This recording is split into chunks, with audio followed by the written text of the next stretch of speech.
कह रहे थे लगातार, वहां के उम्मीदवार और वहां के लोकल लीडर्स भी कह रहे थे। राजीव, आप बताइएगा, पूर्ण बहुमत की सरकार बन रही है। पूर्ण बहुमत होता है आधा, 294 का आधा कितना होता है? 147, 148 या तो 192 आ रहा है। राजीव, आप बताइए। राजीव, वहां लोकल लीडर्स बीजेपी के क्या कह रहे थे?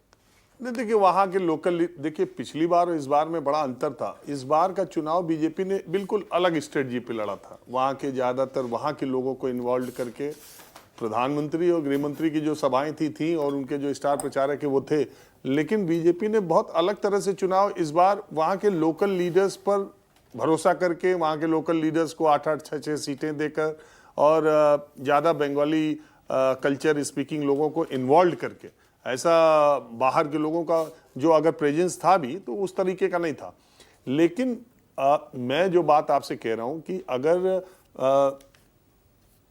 पश्चिम बंगाल के मुसलमान मौजूदा परिस्थितियों में 8% तक वोट बीजेपी को दे देंगे तो बीजेपी 225 के नीचे नहीं रुकेगी। फिर क्या मामला होगा? फिर तो अगर 71% दिखाया जा रहा है कि मुस्लिम 71% दीदी को वोट दिए हैं आज की परिस्थिति में, तो फिर ये इलेक्शन तो यहीं खत्म हो गया। क्योंकि सबसे पहला बेस वोट ममता बनर्जी का मुसलमानों का है, उसके बाद महिलाओं का है। अच्छा। तो अगर मुसलमान ही नहीं उतने चढ़े ममता बनर्जी की तरफ तो फिर अभी महिलाओं का मामला तो दूसरा रह जाता।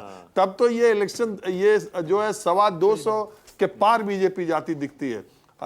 71% वोट पे कहा ममता बनर्जी लड़ पाएंगी और 8% वोट अगर मुसलमानों का है। पहली बात, अभी महिलाओं वाला मैंने देखा नहीं कि क्या आया है, अलग नहीं है, महिलाओं का आंकड़ा नहीं है तो उसमें हाँ, तो इस हिसाब से तो ये जो सर्वे है, सोमनाथ भारती 8% वोट तो मुसलमानों को दूसरे राज्यों में नहीं मिलता। अब देखिए सोमनाथ जी